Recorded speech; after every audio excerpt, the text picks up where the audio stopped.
The Last Confession, Chapter 1, The Echo of Unsaid Words. 5 years had passed since the autumn day that shattered Elizabeth Liz Harding's world. Her husband, Daniel, a man of steadfast love and quiet intellect, but always a touch enigmatic, had died in a tragic, sudden accident. He was gone in a heartbeat, a cruel twist of fate that left Liz grappling with an unbearable void. The sharpest pang of grief wasn't just his absence, but the lingering ghost of their last conversation.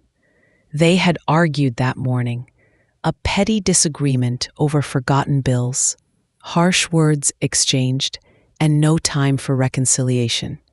The memory of their last words, laced with anger instead of love, had become a festering wound in Liz's heart, an unbearable weight of guilt that no amount of time could lighten. Now, at 70, Liz lived a life steeped in routine. In their cozy Monterey home, the Pacific breeze a constant, gentle companion. Her days were filled with quiet hobbies, the comforting presence of her son Michael, and the steady support of her best friend, Sarah. But every sunset, every empty chair at the dinner table, brought back the ache of Daniel's absence and the searing regret of their final moments. Then, on the eve of the 5th anniversary of Daniel's death, a small tremor disturbed the calm surface of her grief. Michael, helping Liz sort through the cluttered garage, a task she'd put off for years, unearthed a dusty, forgotten box tucked deep behind a stack of old gardening tools. "Mom," he called out, his voice muffled by the garage's echoes. "Look what I found." Dad's old college journals. Inside the box, nestled among yellowed notebooks and brittle photographs, was a thick, heavy envelope. It was addressed to Liz in Daniel's unmistakable, precise handwriting. Her heart leaped, then plummeted. He had written so many letters over the years, love letters, travel postcards, but this one felt different. It was unusually thick, weighted with a significance that made her fingers tremble. And the date, scrawled in the top right corner, made her blood run cold. October 14th, 2020, the day before he died. Liz's breath hitched. She stared at the date, a chilling wave of premonition washing over her. He had written this the day before. Had he known? Had he had a premonition? Michael, sensing her sudden stillness, came over. "What is it, Mom?" It's from Daniel," she whispered, her voice barely audible. "Written the day before." Michael's brow furrowed. "That's strange." With trembling hands, Liz tore open the seal. Inside, it wasn't just a farewell note. It was a lengthy, multi-page confession, written with a stark honesty that was both raw and terrifying. Daniel had always been a private man, sometimes almost hermetic, his inner world a fortress she had occasionally glimpsed but never fully penetrated. But this letter, it began to dismantle the walls of that fortress, revealing truths he had carried to his grave. He wrote first of his boundless love, his deep regret for their argument that morning, his desperate wish to have undone it. "My dearest Liz," the letter began, his familiar script filling the page. "If you are reading this, then I am gone. And my deepest regret is that our last words were not ones of love. Please, my darling, forgive me. And know, truly know, that I loved you with every fiber of my being." A fresh wave of tears streamed down Liz's face, washing away 5 years of guilt. But then, Daniel's words took an unexpected turn, pulling her from grief into a dizzying realm of bewilderment. "There is something, my sweet Liz, that I never told you, something I've been working on my entire life. Hidden from the world, even from you. I know this will sound insane, but you must believe me. There is something I have created, something that could change everything. And you, my dearest Liz, must finish it. I have left you a key. Liz reread the last sentence, her mind reeling. A key? To what? What had Daniel been creating? Her profound grief, momentarily forgotten, was replaced by a consuming, almost frantic curiosity. The man she thought she knew, her steadfast, practical husband, had apparently lived a secret life, a double life. The letter was not a final goodbye. It was a cryptic instruction, a challenge, an invitation into a mystery far grander and more terrifying than anything she could have imagined. The echo of unsaid words was not a final silence, but a resounding, impossible call to a truth that promised to redefine her entire reality. Chapter 2: The Whispering Shed. The letter became Liz's constant companion, its pages worn soft from countless rereadings. Daniel's words, a blend of profound love and cryptic instruction, consumed her thoughts. His gentle, familiar voice, now transformed into a ghostly guide, urged her forward. Michael, pragmatic and initially skeptical, watched his mother's transformation with a mixture of concern and growing intrigue. Sarah, ever the romantic, encouraged Liz to embrace the mystery. Daniel always had a spark, Liz, she'd said, a mind that saw beyond the ordinary. You always knew that. The letter spoke of a lifelong passion for invention, a fascination that began in his youth, nurtured in the quiet hours of the night. He hadn't just been an engineer, the stable, logical man she had married. He had led a secret life, dedicating every spare moment to a grand, clandestine project he called his life's work. He mentioned it was hidden in plain sight and spoke of my last refuge. Liz's mind immediately went to the old, dilapidated shed at the very back of their property, tucked away behind a tangle of overgrown rose bushes. Daniel had always kept it locked, dismissing her questions with a casual, "Just old tools, Liz. Nothing exciting." Now, she remembered his almost obsessive secrecy about that shed. The hours he would spend there, the faint whirring sounds she sometimes heard late at night, dismissed as her imagination. Armed with Daniel's worn, almost illegible sketches from the letter, and a sense of growing dread, Liz, Michael, and Sarah ventured to the shed. The lock, rusty with disuse, yielded to a powerful wrench Michael found.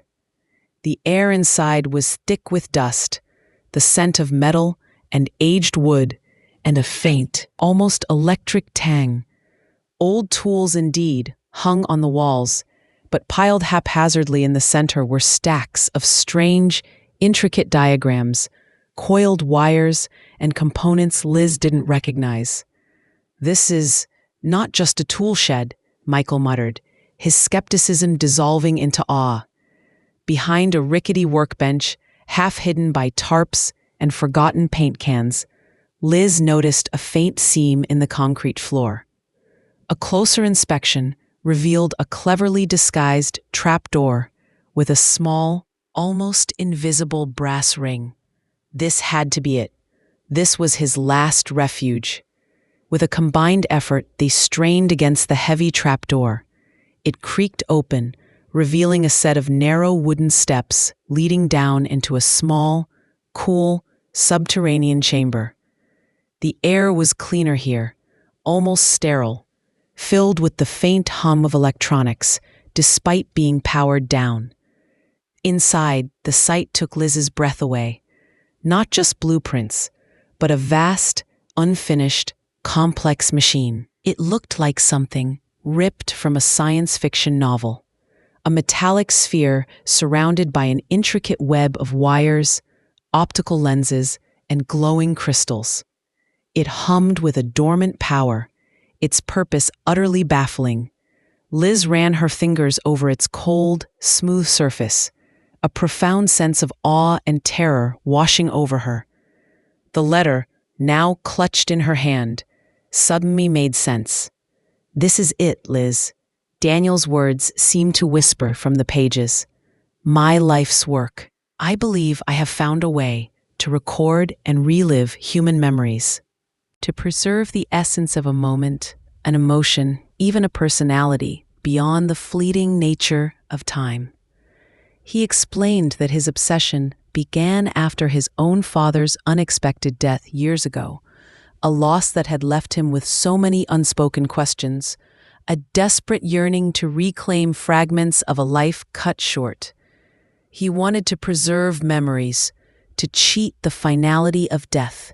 He had not finished the project, the letter explained, but he had left detailed instructions and a key to its activation. This key, he wrote, was not a physical object. It was something only Liz would recognize, a shared memory, a unique understanding between them. This was why he had kept it secret, to protect her, to prevent others from exploiting such a profound, potentially dangerous invention. The Whispering Shed held not just a machine, but the entire hidden universe of Daniel's genius and his profound, secret quest for immortality. Chapter 3: The Echo Chamber of Minds. The discovery of Daniel's memory machine in the hidden basement of the shed plunged Liz into a whirlwind of intellectual and emotional turmoil. Her husband, the quiet engineer, was revealed as a visionary, a genius who had toiled in secret, driven by a desire to conquer death itself. Michael, initially stunned, now embraced the scientific challenge, his own engineering background sparking with a newfound respect for his father's brilliance. Sarah, ever the emotional anchor, marveled at the sheer scope of Daniel's love and grief, seeing the machine as a testament to his enduring bond with his lost father. The machine itself was a marvel of intricate design, a series of interconnected modules, each glowing with an internal, ethereal light, surrounded a central, cushioned chamber, Daniel's handwritten blueprints, now unearthed from another locked cabinet in the basement, revealed complex algorithms and a theoretical framework that bordered on the fantastical. He had called it the Echo Chamber of Minds. In his letter, Daniel had outlined the machine's capabilities. It wasn't just a recording device. It was a gateway. It could, he believed, allow one to fully relive a memory, experiencing it with all the senses and emotions of the original event. And more profoundly, it was designed to archive consciousness, to preserve the very essence of a person's thoughts and feelings, creating a digital imprint of their being. He had been close to completion, he wrote, but his sudden death had left the final piece missing. The key. "The key is not physical, my dearest Liz," Daniel's letter stated, "but a piece of our shared history, a memory so profound, so unique to us, that only you will recognize its resonance. It is the core frequency that will align the echo chamber to its true purpose." Liz, Michael, and Sarah spent days poring over the blueprints, experimenting with the machine's dormant controls, guided by Daniel's meticulous notes. They discovered the machine required a specific frequency, a resonance, to fully activate. Daniel had left blank spaces in his schematics for this final input. "It's a frequency, Mom," Michael explained, tracing a complex diagram, a signature. "It has to be something unique, something that vibrates with Dad's own mind." Liz remembered Daniel's obsession with sound, with music, with the subtle frequencies of the ocean waves. Could it be a sound? A song? As they delved deeper into Daniel's writings, they stumbled upon another, more personal layer to his secret project. In a later, more desperate entry in his journal, Daniel revealed that his quest for preserving memory wasn't solely driven by his father's death. It was also haunted by a deeper, unaddressed family trauma, a secret he had carried since childhood, a silent specter that had shadowed his entire life. He wrote about a recurring nightmare, a flash of fire and blinding light, a chilling silence that followed. He spoke of a feeling of profound guilt, of a life he felt responsible for, a memory he desperately wished to understand, perhaps even to alter. He never explicitly named the event or the person involved, but his words conveyed a deep-seated anguish, a hidden wound that his echo chamber was, in part, an attempt to heal. He sought to enter that memory, to understand, to perhaps even save the person he had lost. Liz felt a growing sense of dread. What secret had Daniel carried? What devastating event from his childhood had driven this lifelong obsession? This desperate quest to master memory itself. The key was not just to activate the machine. It was the key to unlocking Daniel's own unspoken pain, a window into the hidden depths of his soul. The echo chamber of minds, it seemed, was not merely a scientific marvel, but a vessel for Daniel's most profound, unaddressed grief, a desperate attempt to heal a past he couldn't escape. Chapter 4. The Eccentric Mentor. The revelation of a deeper, unaddressed trauma from Daniel's childhood added another layer of urgency and apprehension to Liz's quest. The echo chamber of minds was not just a testament to Daniel's genius, it was a monument to his hidden pain.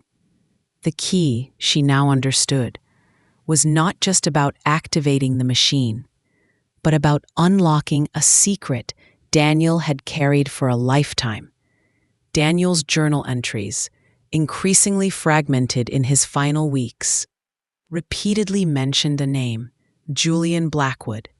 He referred to him as his old mentor, the only one who truly understood, and the last hope for completion. Julian Blackwood. Liz vaguely remembered Daniel mentioning him during their college years, an eccentric professor of theoretical physics, known for his unconventional ideas and brilliant, if often controversial theories. With Michael's help, Liz tracked down Julian Blackwood. He was now in his late 80s, living in a secluded, sprawling house filled with books and strange contraptions, high in the hills overlooking Big Sur. He was as eccentric as Daniel had described, with wild, unkempt white hair and eyes that sparkled with an almost childlike curiosity. When Liz cautiously presented Daniel's letter and the rudimentary schematics of the echo chamber, Julian's eyes widened with a mix of awe and melancholy. "Daniel," he murmured, his voice raspy with age, "my brightest student, my most audacious dreamer. I always knew he had a mind capable of such profound leaps." Julian confirmed Daniel's secret project. He had been aware of Daniel's theoretical work on memory manipulation and consciousness archiving, but he hadn't known Daniel had progressed so far, so secretly, in building a physical prototype. He was always ahead of his time, Julian mused, but he was also deeply haunted. I always sensed it, a quiet grief, a profound guilt, pushing him.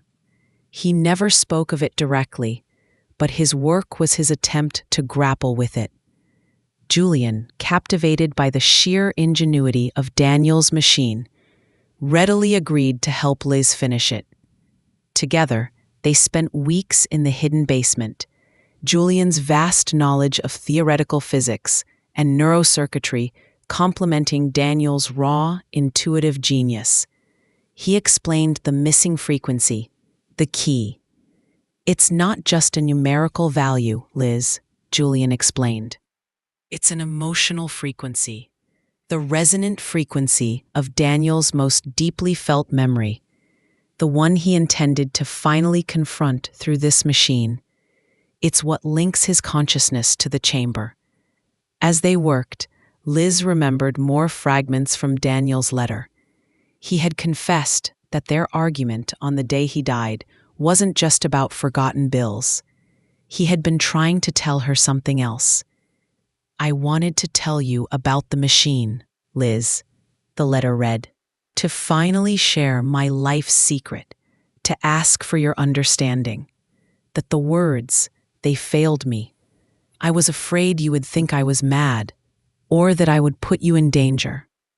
But more than that, I was trying to tell you about the guilt, the secret that has eaten at me since I was a boy. I needed you to know, just in case I never got the chance to finish it myself. The machine, it was meant to give me peace, and to finally be honest with you." The truth began to coalesce, chilling and heartbreaking. Daniel had been wrestling with an unspeakable burden, and his frantic efforts to complete the echo chamber were a desperate race against time, a final attempt to confront his past and to finally share his true self with Liz. The missing key was not just a technical component. It was the raw, emotional core of Daniel's soul, waiting to be revealed. And Liz, armed with Julian's expertise and her own unwavering love, was about to step into the most intimate, terrifying secret of her husband's hidden life. Chapter 5. A Memory's Core Frequency. The collaboration between Liz and Julian Blackwood was a strange alchemy of grief, genius, and a shared pursuit of understanding. Julian, his mind a labyrinth of theoretical physics, patiently guided Liz through Daniel's complex schematics. He explained the intricate network of neural pathways Daniel had attempted to simulate, the quantum entanglement theories he'd explored to capture the elusive nature of consciousness. Liz, with her intuitive understanding of Daniel's mind and heart, provided the emotional context, the memories that Julian, for all his brilliance, could never access. They discovered that Daniel had designed the machine to respond to a specific signature frequency, not a sound, but an emotional vibration, a moment of profound emotional intensity that had defined a core part of his being. This was the key mentioned in the letter. Daniel had intended for Liz to use her deep understanding of him, her intimate knowledge of his soul, to find this frequency. "It's not just a memory, Liz," Julian explained, adjusting a delicate crystal array on the machine. "It's the memory, the one that shaped his life, fueled his obsession, the one he needed to revisit, to understand, to finally make peace with." Liz sat quietly, her mind sifting through decades of shared life, searching for Daniel's deepest, most guarded moments.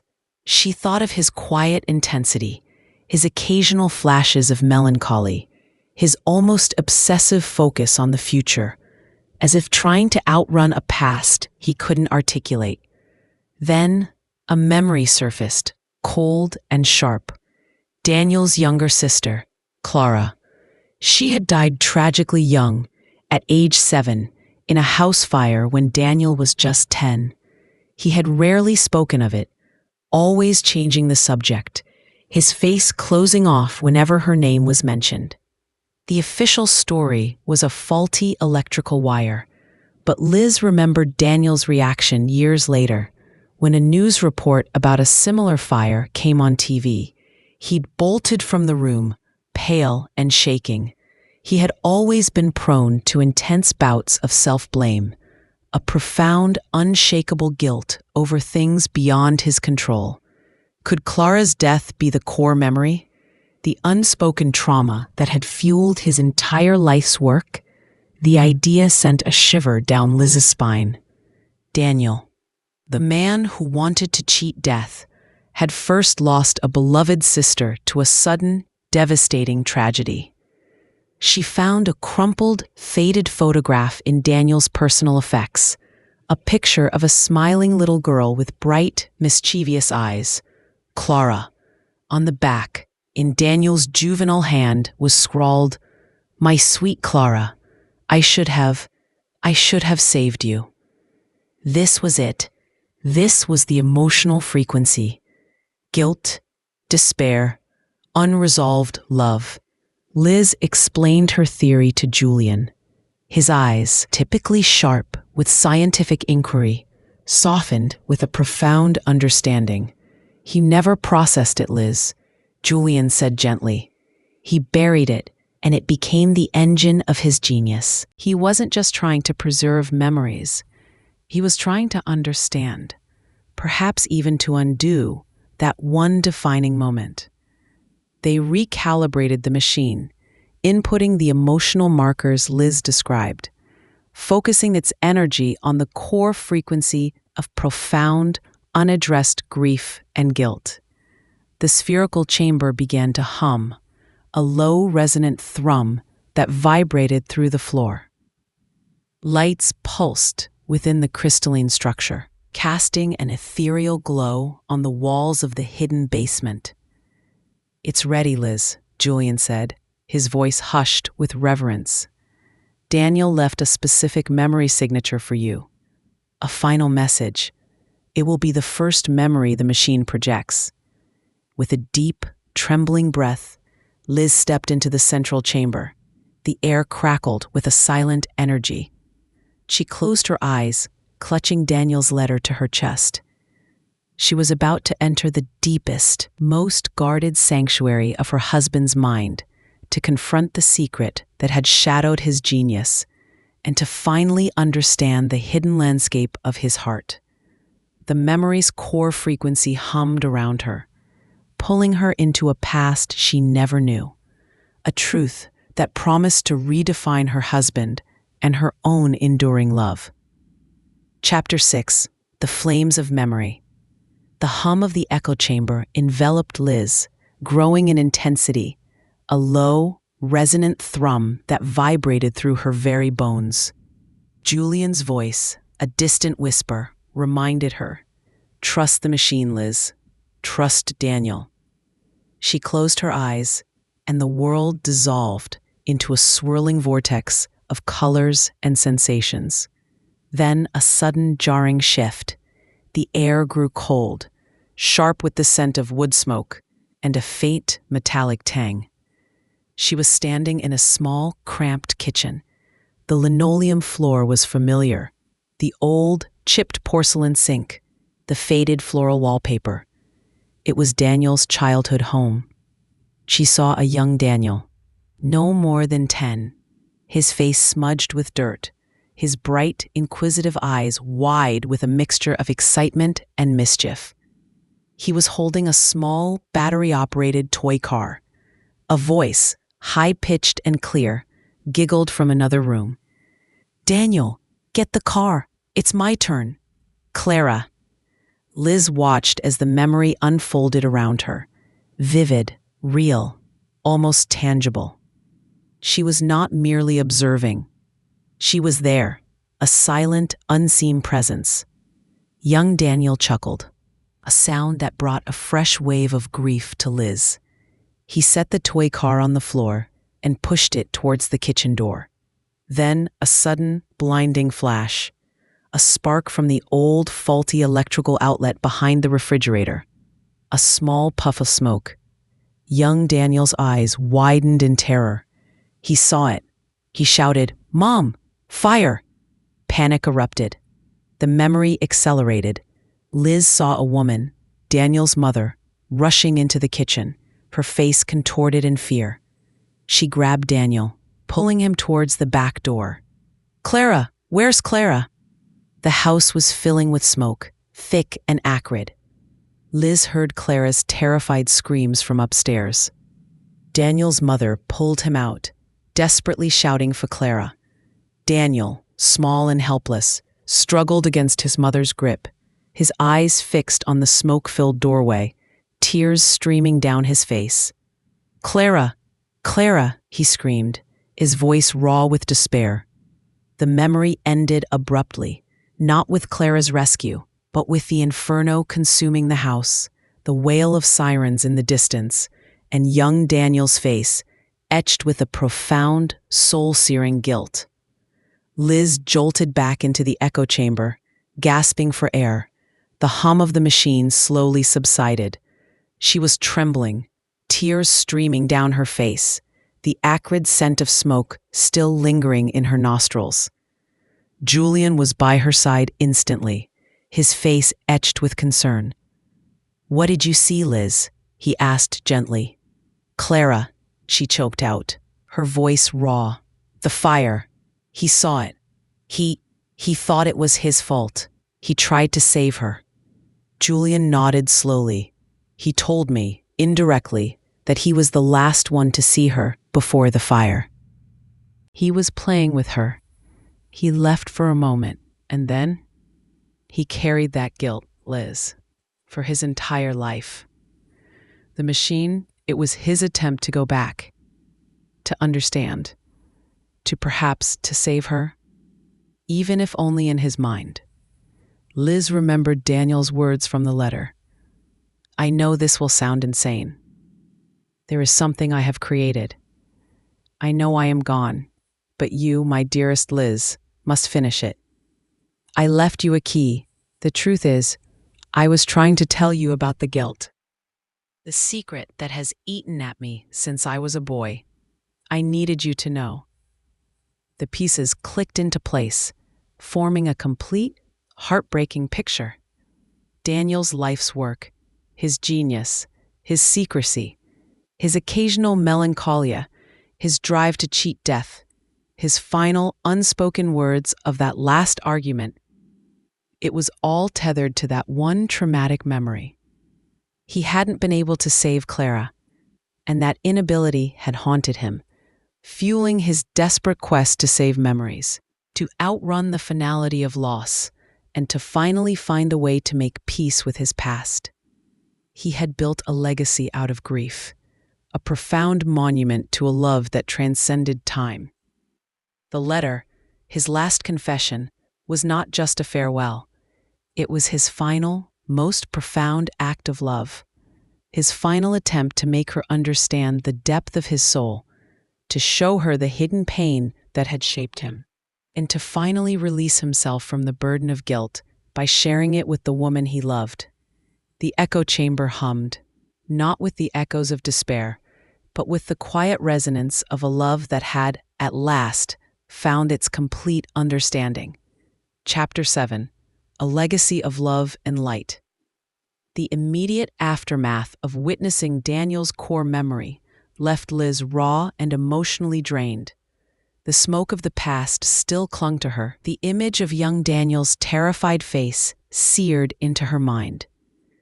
But beneath the profound sorrow, a surprising sense of peace began to blossom. She finally understood.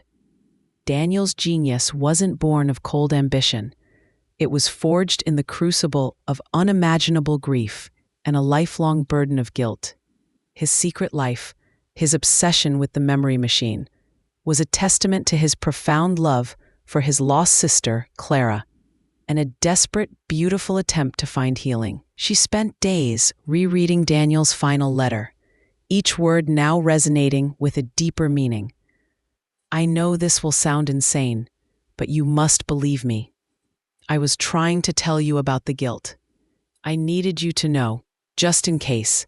The machine, it was meant to give me peace, and to finally be honest with you." His last confession wasn't just an explanation. It was an act of profound vulnerability, an ultimate gift of trust. He had given her not just a machine, but the key to his soul, trusting her to understand, to forgive, and to carry his legacy. Liz decided the echo chamber of minds, this incredible creation born of love and sorrow, would not be commercialized. It was too powerful, too personal, too sacred. It was Daniel's legacy, his quiet monument to his own humanity. She and Michael, with Julian's continued guidance, meticulously documented Daniel's research, preserving his brilliance for future generations of scientists. But keeping the actual machine private. It would remain in the hidden basement, a powerful symbol of a man's lifelong quest for solace. Occasionally, in the quiet solitude of the shed, Liz would enter the echo chamber, not to revisit the pain, but to experience the happiest moments of their life together. Their first dance, the birth of Michael, a particularly joyous anniversary. The machine, imbued with Daniel's essence, allowed her to relive those memories with a vividness that transcended mere recollection. It was a new way to be with him, to feel his presence, to deepen their bond even beyond death. It was a testament to his belief that love and consciousness could, in some form, endure. The relationship between Liz and Michael blossomed anew, strengthened by their shared journey into Daniel's hidden world. Michael saw his father not just as the practical engineer, but as a complex, driven genius whose quiet nature hid a profound inner landscape. Sarah, their steadfast friend, remained a constant source of support, marveling at the strength and resilience of the human spirit. Liz found a new purpose in her own life. She became a quiet advocate for grief counseling, especially for those who carried unspoken burdens, understanding now the immense weight of unaddressed trauma. She shared parts of Daniel's story, cautiously, anonymously, in support groups, offering hope and understanding to others who felt trapped by their pasts. The house in Monterey, once filled with the quiet echo of Daniel's absence, now vibrated with a different energy. It was a place of acceptance, of understanding, of a love that had grown even deeper through revelation. The old quarrel that had haunted Liz for 5 years had finally been healed, not by a conversation, but by a posthumous confession of love, pain, and the most profound trust. Daniel's letter, written on the eve of his death, had not only revealed his deepest secrets, but had given Liz the ultimate gift, a complete understanding of the man she loved, and the liberation from her own guilt. Her journey had not ended with Daniel's death. It had simply taken an unexpected turn. The echo chamber of minds, born of sorrow, had become a beacon of light, illuminating the hidden depths of love, forgiveness, and the enduring power of connection that transcends the boundaries of life and death. Liz, the widow, was now the guardian of an extraordinary legacy, a living testament to a love story that continued to unfold, day by day, moment by moment, in the boundless expanse of memory.